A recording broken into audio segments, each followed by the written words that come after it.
shiidha naatanii kan arrabsitan jette. Ani akka kee waanuma arge gadi yaa'u kanatti gadi shashashashashin jedhu akkuma bishaan fincaa'arraa jechuudha.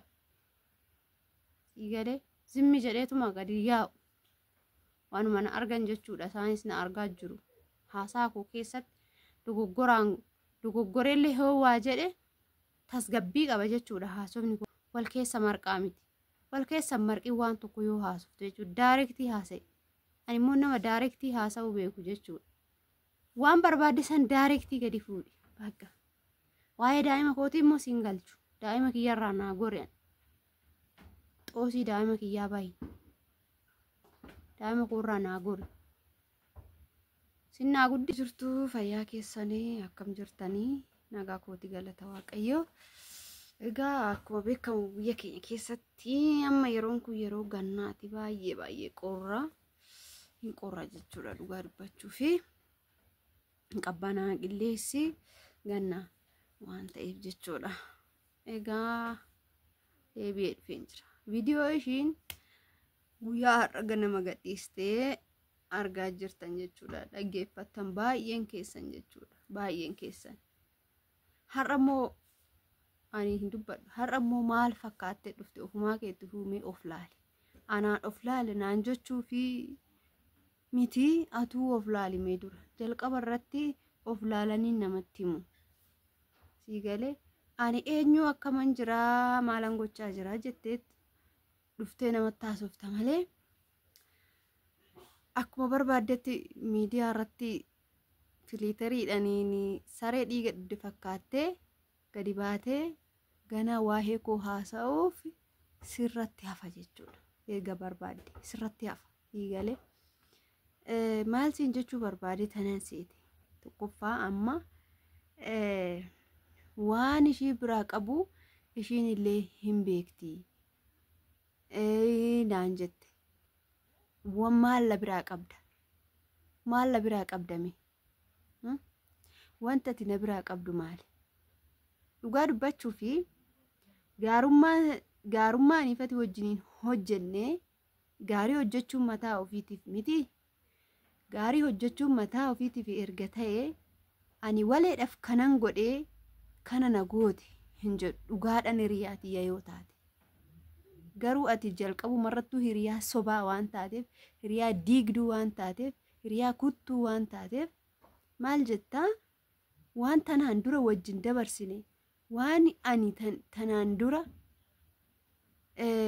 waliin raawwanne isa saniif taate jechuudha. Amma mukaan namni si jalaa qabuu dide si tuffatanii jiru. Si tuffatamte kanatti hin tuffatamte.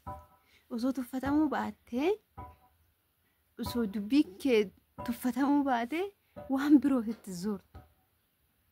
Waan barbaaddes naa gootu.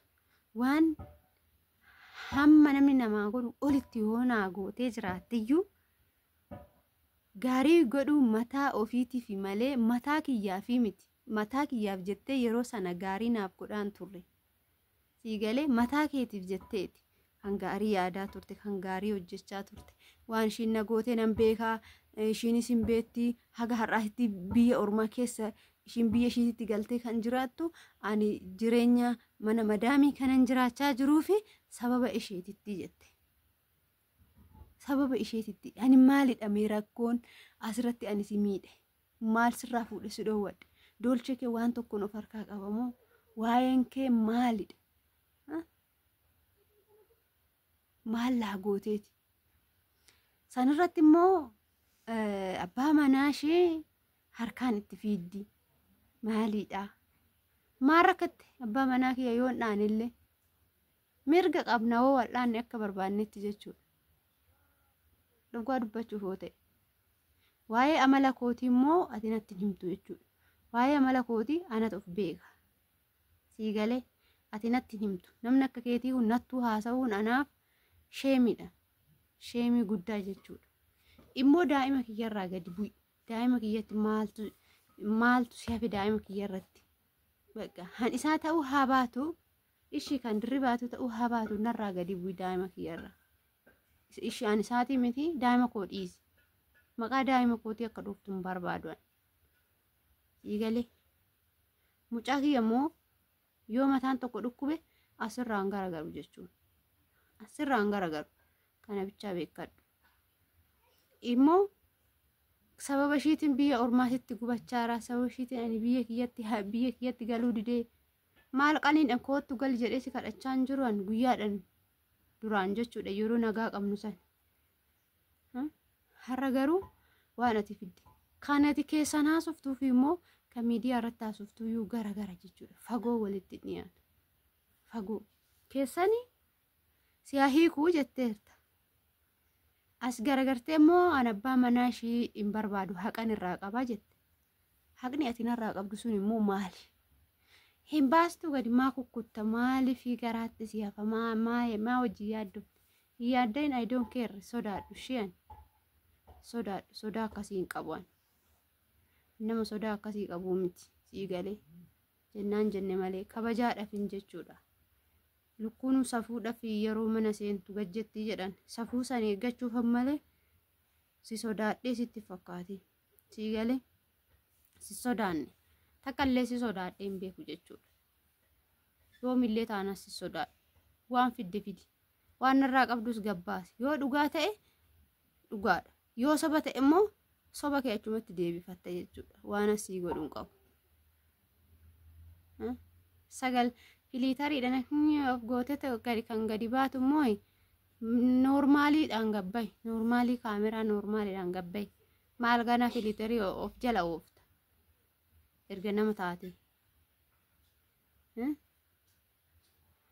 maalidha nama fayyaaletti fakkaattee akkashiin nama fayyaaletti fakkaattu nama dhara kana seeta dharri ishii dharaa miti dhara gooti fayyaaletti seetu akkatti ilaaltan ishii dhafnaatan ishii dhanaatanii kan arrabsitan jette ani akka kee waanuma arge gadi yaa'u kanatti gadi shashashashashin jedhu akkuma bishaan fincaarraa jechuudha.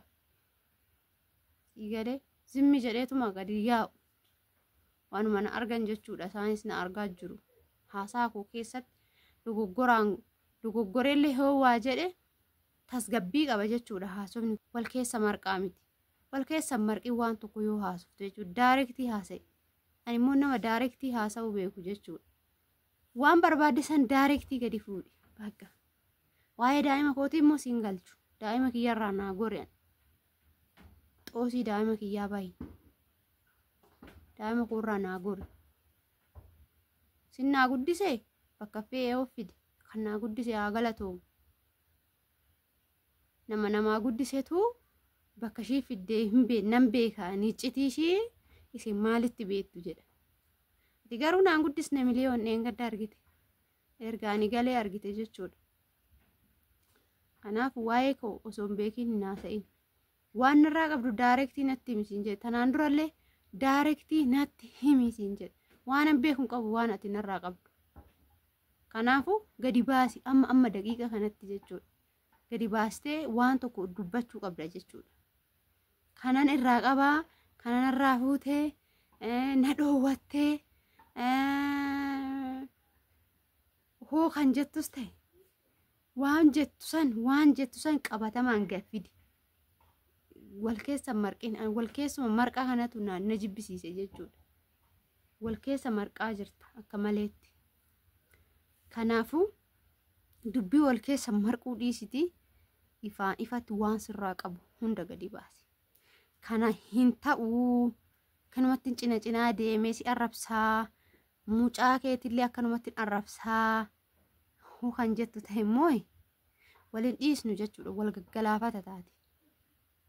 Siigalee ija kiyyaan natti dhufte jechuudha. Mucaa kiyyaa ija kiyyaan natti dhufte.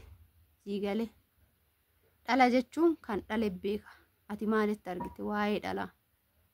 Siigalee kanaafuu ani bakka fe'ee haa fidu. Qilleensaan isaa dhalu. Namarraa isaa dhalu. Abbaanis kana ta'uu haa baatu. Nama biraatu haa ta'u. Ati naan guddisne, naan nyaachisne, naan uffisne, daa'ima kiyyarraa naa guri.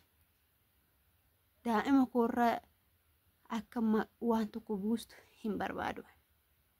Siigalee kanaadha. Hordoftoota kiyya immoo asirratti namuuf kolchaa. Viidiyoo ishii yoo barbaadan ani takka fidu viidiyoo ishii akkashiin kukkuttee mummurtee viidiyoo kiyya kukkuttee mummurtee fiddee of cinaa gootu san hin barbaadu viidiyoo ishii. Kanaafuu yoo dhaxxanii ilaaluu barbaadan dhaxxanii dhaggeeffattanii gara itti murtan hoomuruu barbaadan arraba tokko malee yaada keessan qeeqa keessan barreessuu hin dandeessu. Kan ishii san dhaggeeffattanii kaatanii jechuudha. Waan ishiin jettu hiriyaa akkanaa hiriyaa gantuu afuuftu sinirraa haa qabu. Afuuftuudha ishiini.